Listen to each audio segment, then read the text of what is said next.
everyone. Welcome back to the Playing with Power podcast, the issue-by-issue retrospective on Nintendo Power Magazine.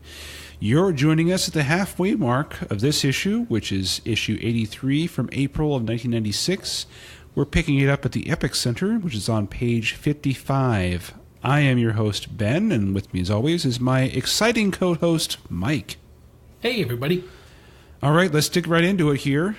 So we did all our plugs and whatnot in the first issue. I'll give you one more chance to plug your latest Graveyard Shift episode, though, since it is very exciting.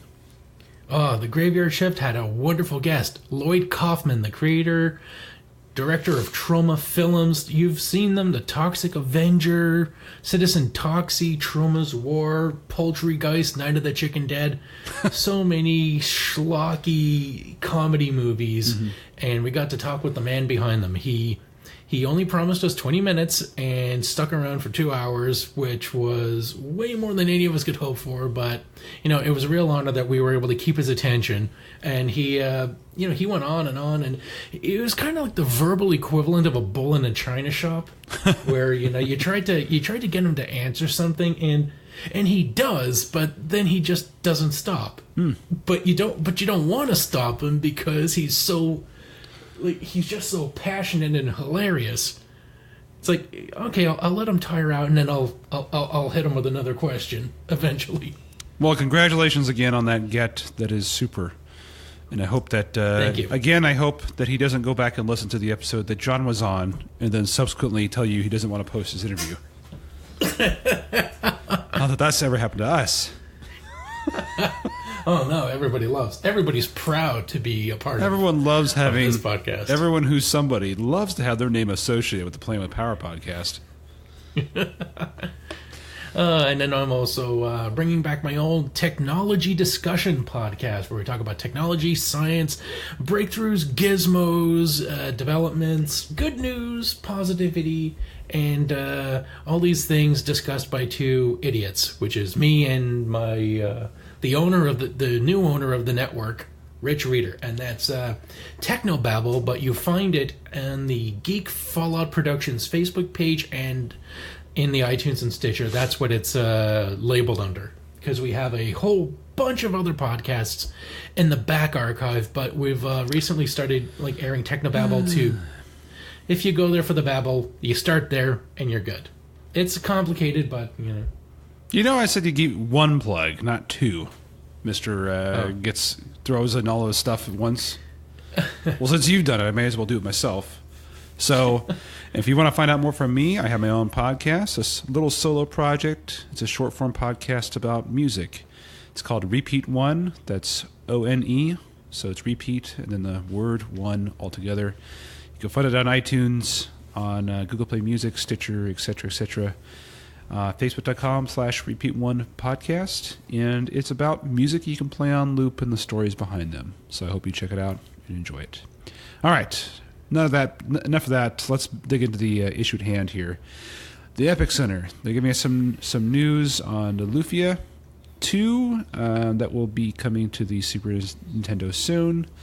And then they quickly skip over that coverage and tell us more about Super Mario RPG. It says, get ready. I thought we already covered this. Is it still coming? Well, we do get to see some levels, at least the first level or two, and a world map. It just looks very similar to what we saw in the last issue, but here we are anyway.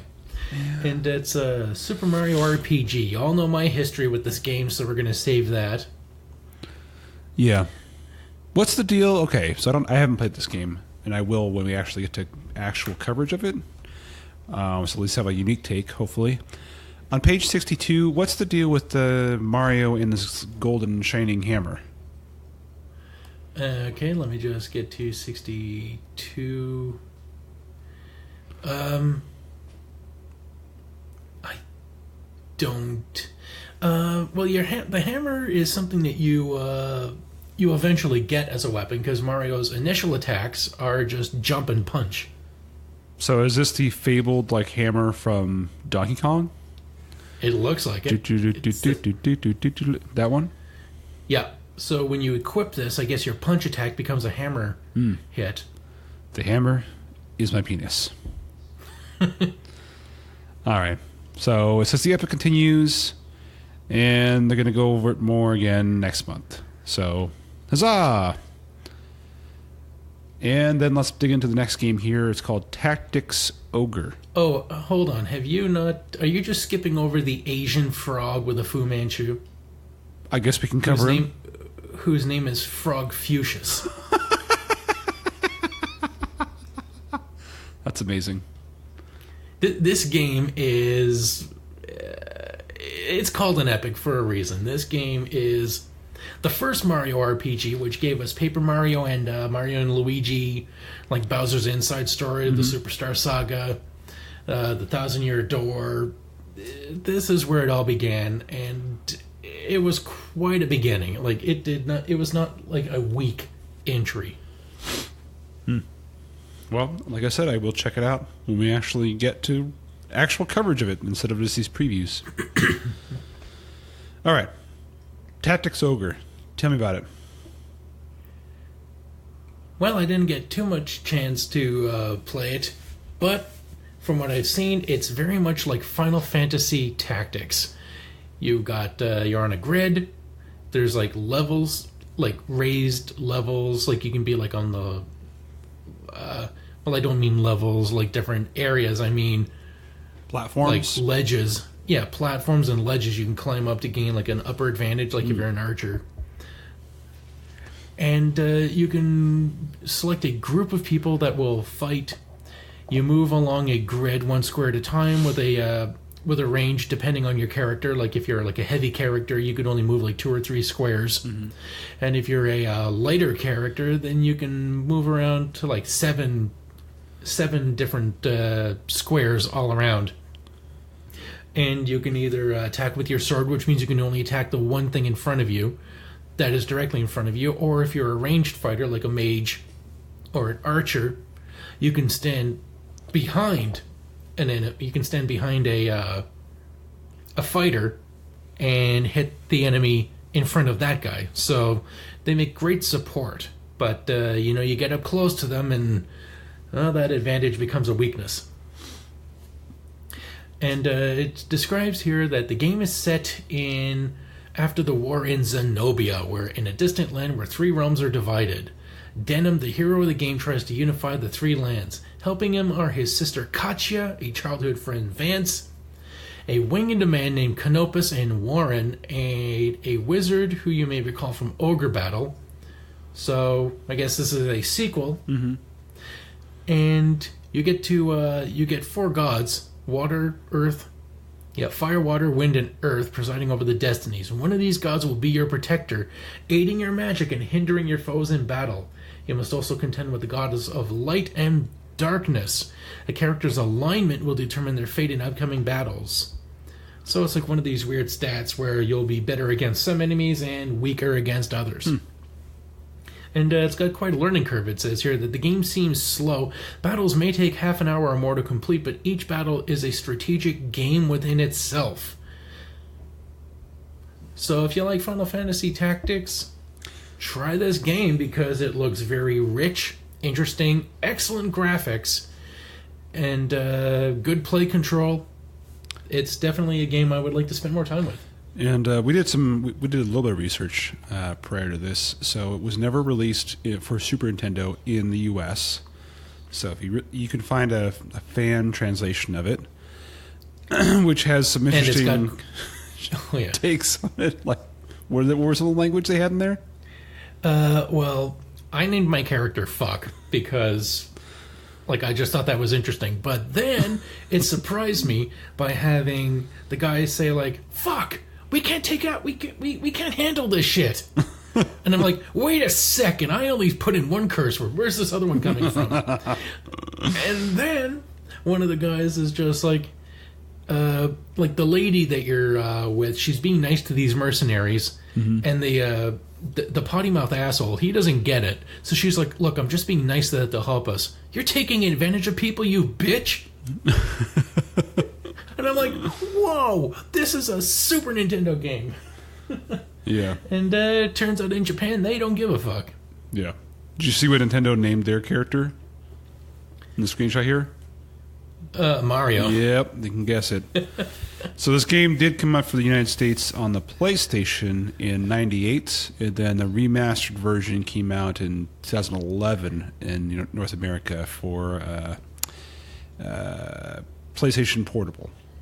So, and it seems like that's the way to go because you get a world map that you can use to replay old missions, I guess, to see different endings. Mm-hmm. So it looks like it's the easiest one to use. And then we were just talking before we started recording that Ogre Battle, the first game, is the name of a Queen song from Queen 2, but I didn't think it had any relationship.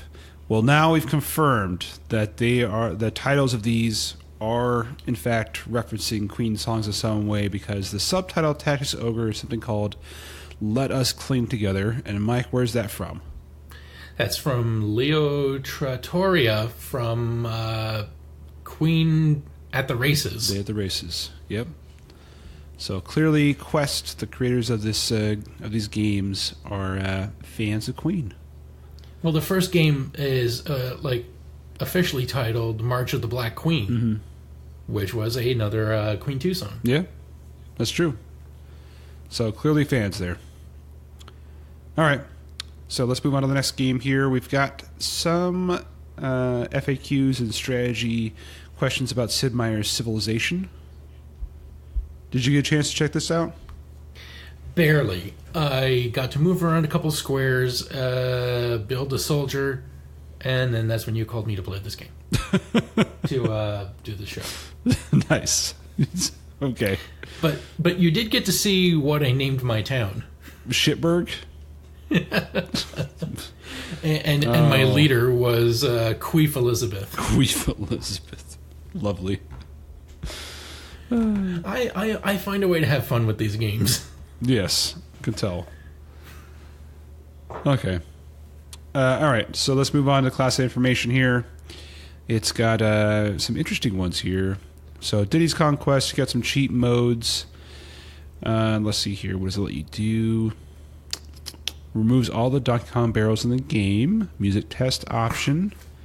You can start with 50 lives. Remove all the Donkey Kong barrels and start with 50 lives. And you can return from any bonus level and have Diddy and Dixie if you lost them previously. That's interesting. Super Mario Kart, you can pan. Did you know? It's not really a trick. It's more of like instructions. Here's a new trick. Finish any time trial with no mistakes. Then choose the replay option. As you watch the film of your time trial, you can make the camera swing around your cart by holding the L or R button. So you can make a little film. For Tolero Boxer, it's just saying during the game's intro, you can control the robot's punches with the left and right triggers. So, Toy Story has invincibility and stage skip. NBA Live 96, more hidden players of people that I really haven't heard of. Oh, Dr. J, Wilt Chamberlain. So I guess in between games you can fuck 3,000 women. You can get unlimited ammo in MechWarrior 3050. You can get stage select for Wild Guns, stage skip and select for Prehistoric Man, and then for Saturday Night Slam Masters, which is the Capcom wrestling game. I thought it was John's new movie. Why would it be John's new movie? Dude, read the name again. Saturday Night Slam Masters? Yeah, think about it. Smash Masters? Because he's smashing that pussy. Is that what you're saying? Or, those oiled up wrestlers, whatever. Oh, yes, indeed. So you can, to get a weapon into the ring, grab an item, stand to the right or left of the ring, jump towards the ring, and press the attack button to throw the item into it. So you can throw your chair basically into the ring and then beat the crap. This guy's holding a folding chair, but it looks like He-Man just saying the folding table is my penis. Yeah, I'm he's holding a folding chair. It's a folding table. Yeah, and he's holding it right at crotch level. And then Shaq Fu says control second world fighters. Don't know what that means. We're going to skip that. Stunt Race FX. Let's see here. If you're looking to it says, you're looking for some Battle Tracks competition, but there's no one around to challenge you. Here's a tip. Select the Battle Tracks mode and choose vehicles for both players. Wait for 2 seconds after the green light before you hit the gas. Any vehicle that's not activated by a controller after 3 seconds will be controlled by a computer. Oh my god. Weird. Wouldn't just include that normally? Yeah, you mean bots don't exist? Why wouldn't it just... why wouldn't it just put that in the game normally instead of being a hidden mode? Because fuck you, that's why. So stupid. Alright.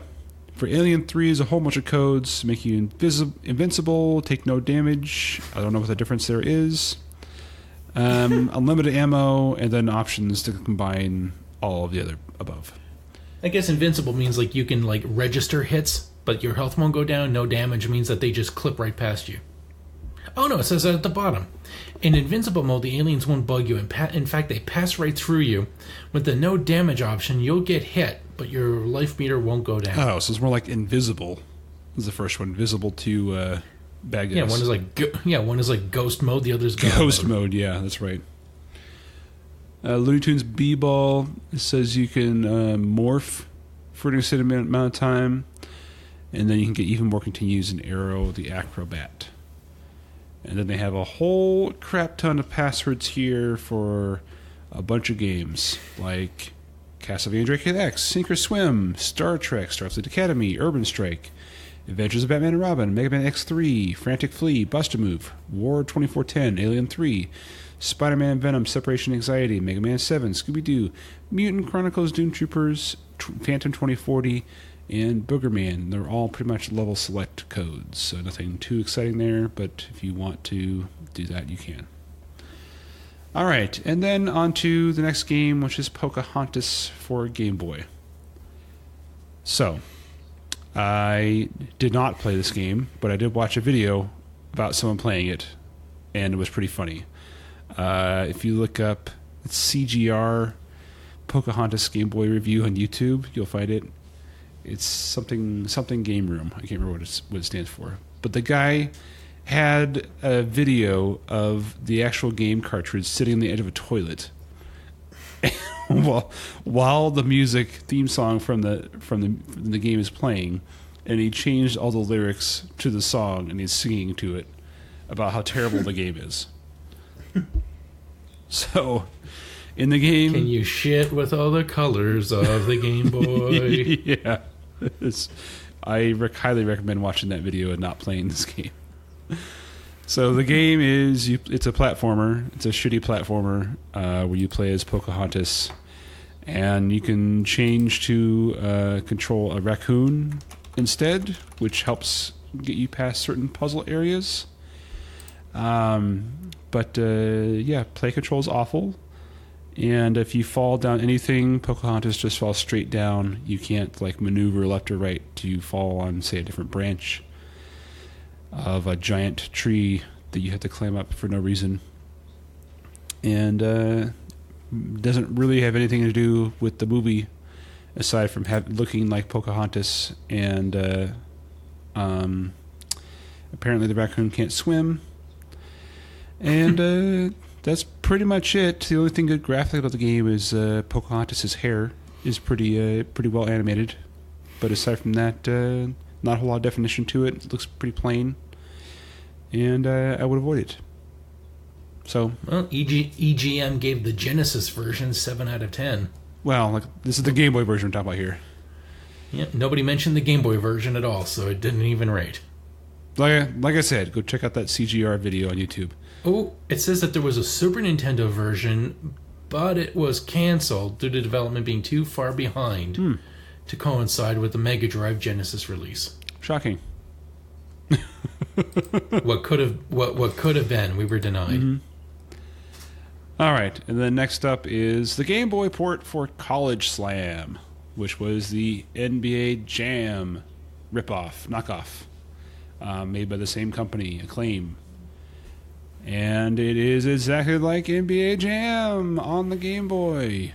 So, if you like the NBA Jam for Game Boy, then you'll love this. It's the same game. And if you like NBA Jam at all, then you should play it not on Game Boy at all. So there you have it. That's the game. Done. All right. Next up, for some reason we're talking about Legend of Zelda: Link to the Past. Mike, you take over. I've been talking a lot. Well, we get to see clips from the comic, which was amazing. And also just little top questions like, how do I reach the book in the library? Well, you slam it with your Pegasus shoes. How do I reach the top of Death Mountain? You use warps to... you warp through the Dark World to get past areas that have no stairs. And then you defeat the Moldorm by slashing its tail and making it blow up. Then you pay a monkey to let you in the Dark Palace. You can remove a curse on your magic by sprinkling magic powder on the statue. A misguided monster puts a curse on your magic. While he thinks he's doomed you, he's actually cut your magic consumption in half. This is a curse you want to keep. So the answer is you don't get rid of it. It helps you.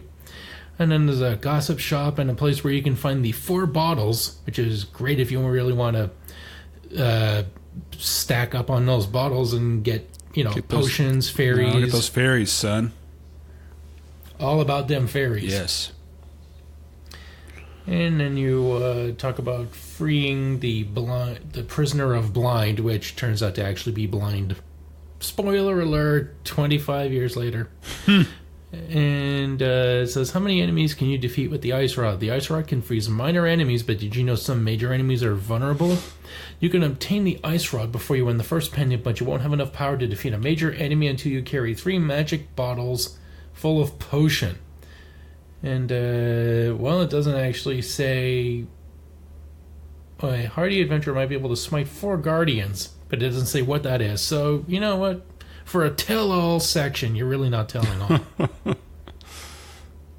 Find out more when you pay us some money if you haven't already. Does it even mention the Chris Houlihan room? No. It's not going to do that. Come on now. No. So, moving on to Council's Corner. Did they ever mention it in one of the issues? I think they did, didn't they? They did. It must have been like in one of the near ending ones when they're just like, all right, we're shutting down the magazine, so here's what you pricks have been missing. I thought I talked about it already. Maybe not. Okay. Not here, though. Mike, take us through Counselor's Corner.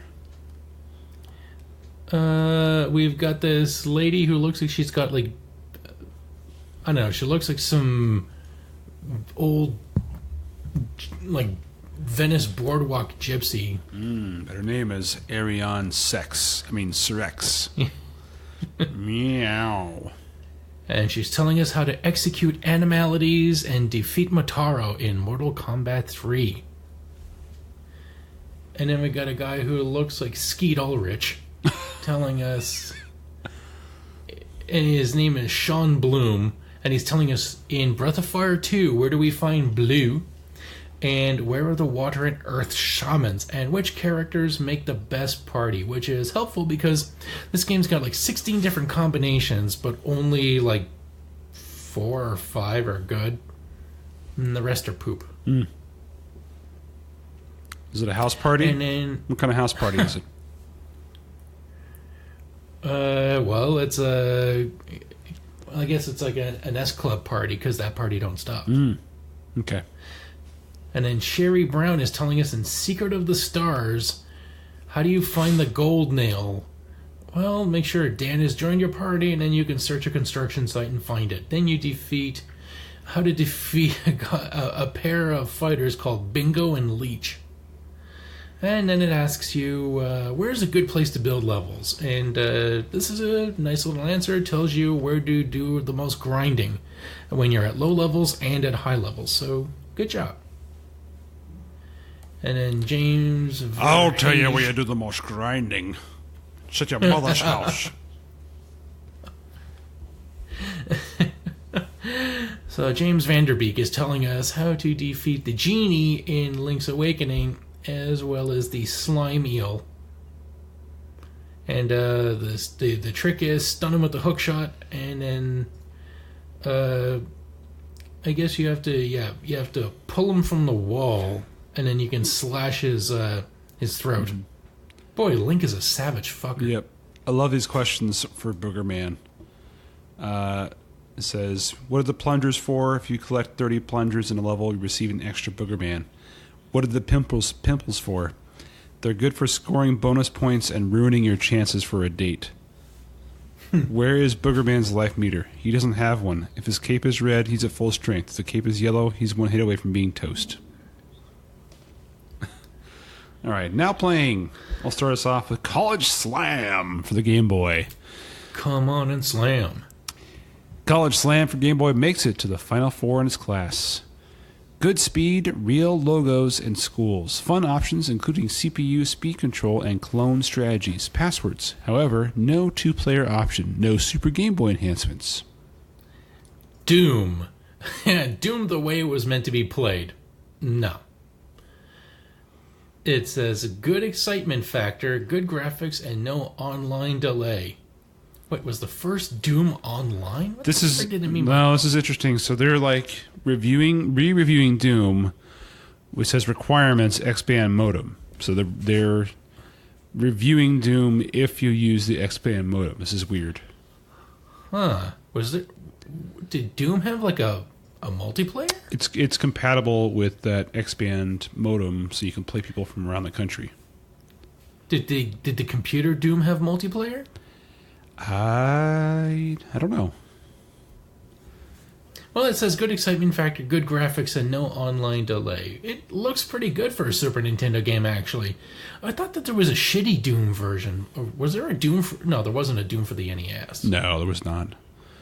But no, this was... Doom for Super Nintendo is actually pretty good and was like a big technical accomplishment to get it on there. Oh, it may have been Wolfenstein that I'm thinking about. A few bugs are still present, no recap or victory screen, so you don't even know if you won. Fuck you. Kirby's Block Ball for Game Boy. Kirby's. Oh my god, this insert looks like the Sheriff of Sucking You Off. What? You've never seen that? The Sheriff of Sucking You Off? What are you talking about? It's this guy. It's like someone took like like you know those logos that you see, like the 100, which is like a red 100, like yes. It showed up as an emoji. Yes, I have no idea what that is. Yeah, well, anyway, I'm gonna send it to you right now. All right. Apparently, he's a sheriff. Okay, where am I looking here? Am I looking in Skype or am I looking in Messenger? Messenger. Okay. Let's take a look here. Emoji Sheriff. And read what he says. He says, if it loads, howdy, I'm the sheriff of sucking you off. I'm going to suck you off. Okay. Now look at the shape of this guy and tell me that this guy, it's not that Kirby's. Yeah, it's not far off. So we're looking at a screenshot from Kirby's Block Ball, and it's got a guy made of similar blocks. And he's going to suck off Kirby, which is ironic because Kirby's going to suck him up. Kirby's back on the ball. Kirby's Epic 69.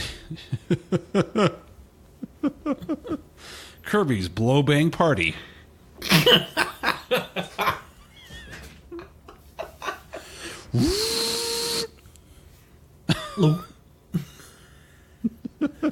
That's after he's done. After he shows you what he's got. Oh.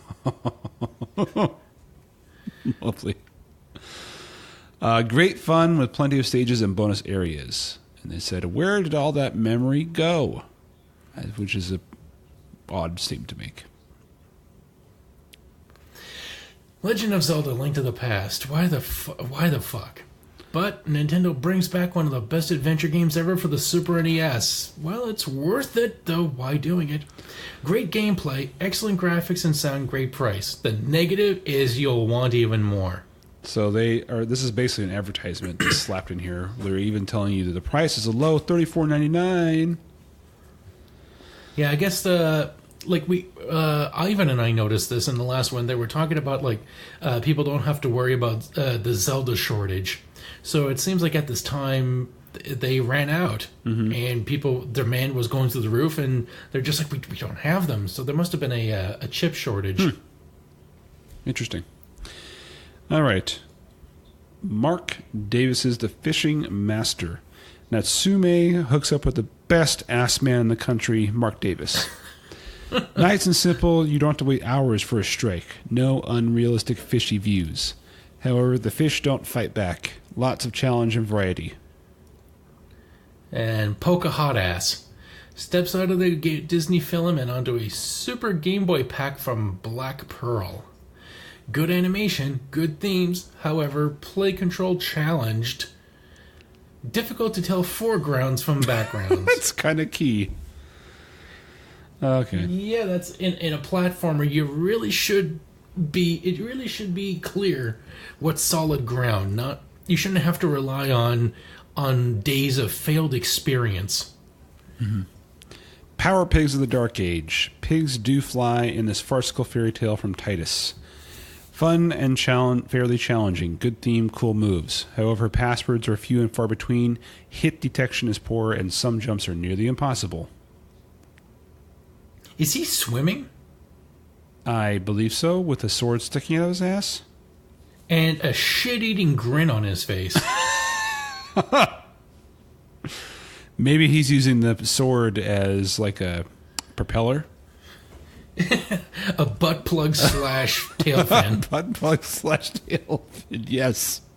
The sword up his ass is his tail fin. And he loves it. All right. Okay, so did you tell us it was fun and challenging? Yes, I did all that. Okay, then Super Mario Kart. It's a race, a battle, and a whole lot more. It's Super Mario Kart back again. And it says, great fun for 1 or 2 players, excellent play control, lots of replay value, X-band 2-player contests, new low price. The negative, Mode 7 graphics can be a little overwhelming for some players. Cool. Oh shit, there's too much graphics. There's too many graphics. People called bitches. That's what it is. Oh, and shocking. Guess what has 5 stars from editor picks? Oh, Nintendo exclusive games? Oh, Curry's Block Ball, Legend of Zelda, and Super Mario Kart. And then one brave soul tossed a star out to College Slam for Game Boy. So clearly they had to throw some old games in here, otherwise they would have only had 1, 2, 3, 4, 5 games released for Nintendo this month, which is pretty piss poor. Especially for the life cycle that they're in. All right, so what's coming down the pike here?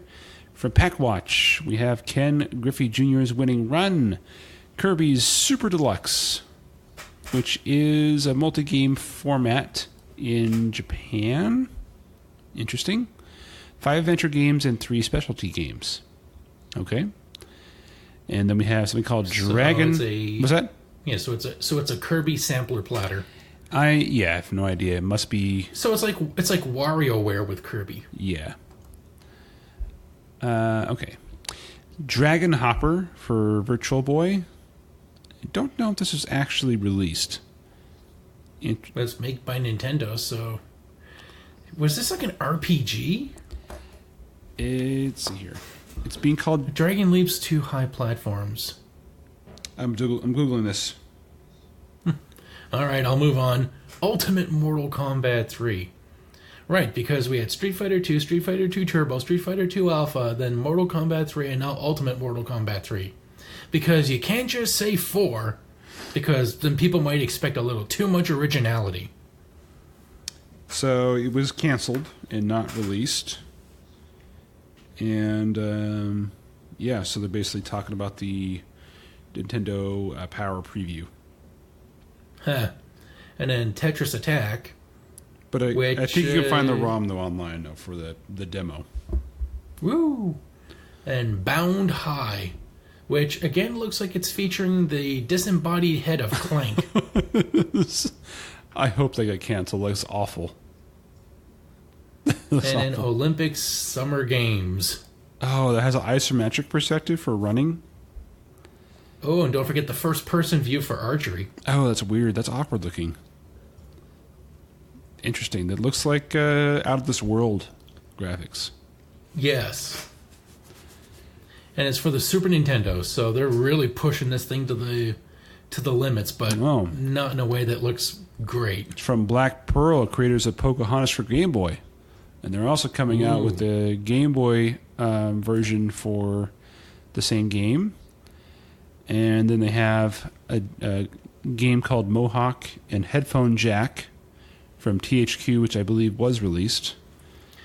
Have you ever seen anybody with a mohawk that goes straight down to their ass crack? Blanca does, right? Apparently. Yeah, it's a problem. And then Lufia 2.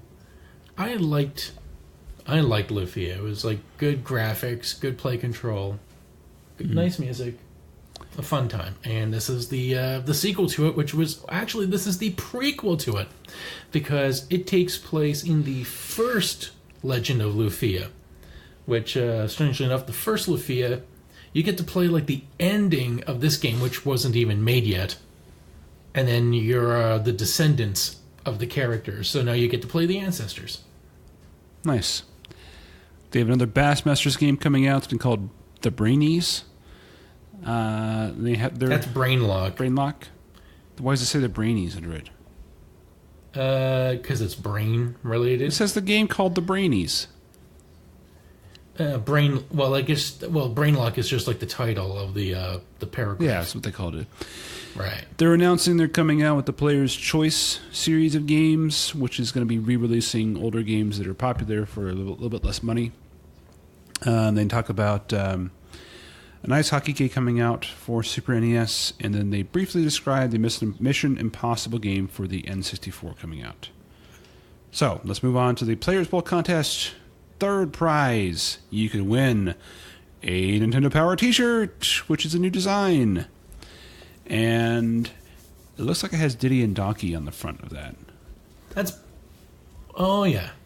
Yeah. Second prize, you could win a Nico flashback radio-controlled race car and Super Mario Kart for your Super NES. And the grand prize, you get a set of 2 go-karts.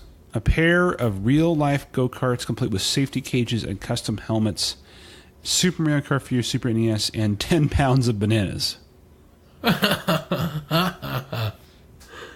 Man, so you could actually play Mario Kart and like throw bananas at your just to be a dick. That's funny.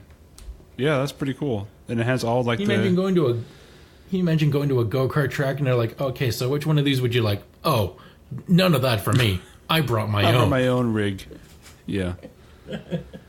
None of this stock shit. Yeah, these are pretty nice. Although they don't have a lot of they don't have the protective cage around the outside, so it's just kind of open. So you can't go ramming people with it. In other words, you got to be pretty careful. But they have all that.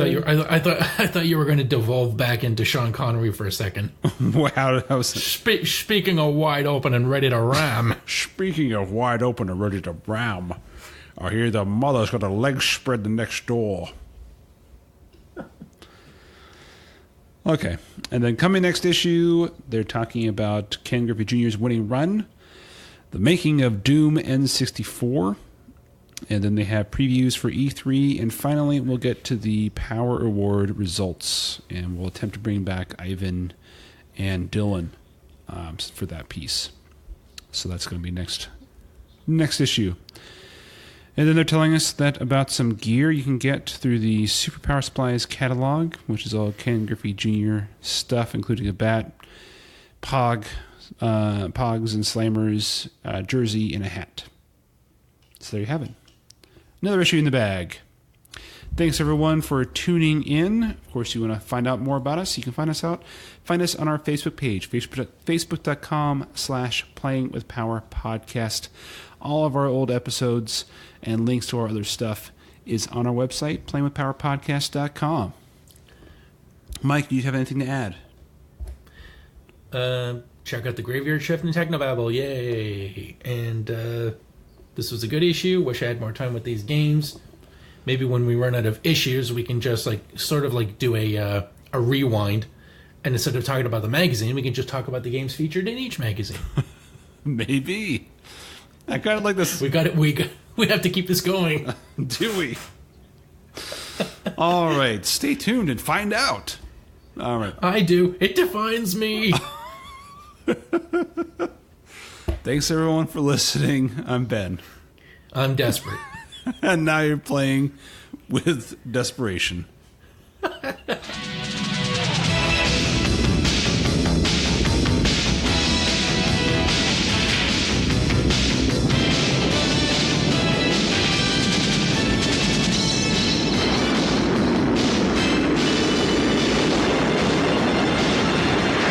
Nintendo Entertainment System.